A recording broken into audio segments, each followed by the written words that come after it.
নমস্কার বন্ধুরা, আজ আমি চলে এসেছি বেনারসের সর্বেদ মহাদেব মন্দির।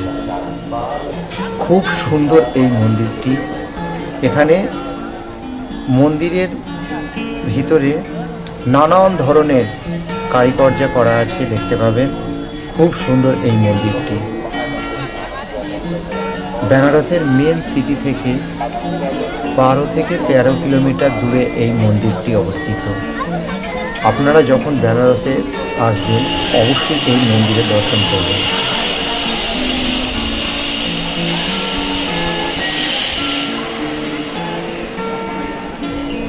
মন্দিরটি ভালো লাগলে অবশ্যই একটি লাইক করবেন, আর আমার চ্যানেলে যদি নতুন হয়ে থাকে তাহলে চ্যানেলটিকে সাবস্ক্রাইব করবেন।